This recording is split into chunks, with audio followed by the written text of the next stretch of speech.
বলো তো, খোসা ছাড়া কমলা লেবু ডুবে গেল কেন? আরে ভাই চলেন কক্সবাজার ঘুরতে যাই। পিয়াস, যেখানে যাই কক্সবাজারে যাব না, কারণ আমার ভয় লাগে। কিসের ভয়? ভাই, কক্সবাজারে অনেক পানি, গেলে আমি যদি ডুবে যাই তখন আমার কি হবে? না ডুববেন না তো, লাইফ জ্যাকেট আছে না। ভাই, এসব লাইফ জ্যাকেটের উপর কোনো আমার ভরসাই নেই। তুই এসব বাদ দে, এর চেয়ে বরং তোর জন্য আমি কমলা নিয়ে আসছি, চল আমরা কমলা খাই, এটা বেটার আমার শরীরের জন্য। কমলা তো খাবোই, তার আগে কমলা দিয়ে আপনার ডুবার ভয়টা কাটাই।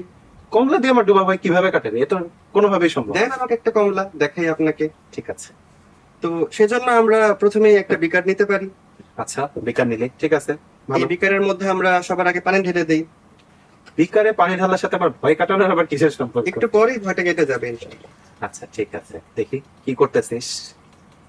ওকে, পানি ঢাললি, তারপর? এবার এই কমলাটাকে আমরা পানির মধ্যে ছেড়ে দিই। ঠিক আছে। বাহ, কমলা ভাসতেছে, ডুবে গেল না।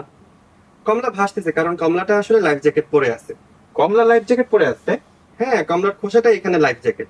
যদি আচ্ছা। আমরা খোসা খুলে ফেলি তাহলে লাইফ জ্যাকেট থাকবে না এবং কমলাটা ডুবে যাবে। না, এটা তো সম্ভবই না, তখন তো লাইফ জ্যাকেট খুলে ফেলে তো কমলার ভর কমে যাবে, তাহলে তো আরো ভেসে থাকার কথা, জীবনে ডুববে না। আচ্ছা ঠিক আছে, তাহলে আমরা একটু দেখাই।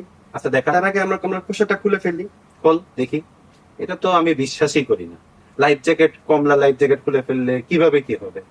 তুই আমাকে এগুলো কক্সবাজারে নিয়ে যাওয়ার জন্য বলতেছিস? না না ভাই, এখানেই তো আছে ফিজিক্স এর মজা। ফিজিক্সের মধ্যে থাক যাই থাক, আমি এটা মানি না। তুই আমাকে এটা তাড়াতাড়ি দেখা, আমি তারপর মানবো যে যাবো কি যাবো না। এই যে কমলাটাকে এখন আমি লাইফ জ্যাকেট ছাড়াই দিলাম। এবার যদি কমলাটাকে আমি ছেড়ে দেই পানির মধ্যে, তাহলে দেখা যাচ্ছে এটা ডুবে গেল। ডুবে গেল কি করে?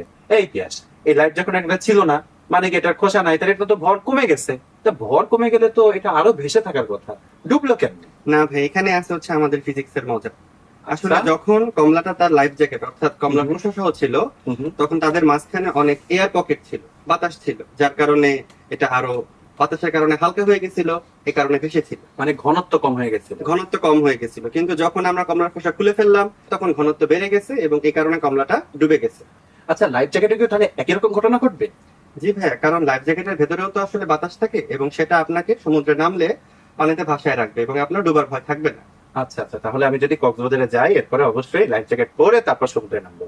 এরকম আরো শিক্ষণীয় ভিডিও দেখতে তোমরা অবশ্যই চোখ রাখো আমাদের উৎপাস উল্লাস পরিবারে ফেসবুক এবং ইউটিউব চ্যানেলে। সবাইকে ধন্যবাদ।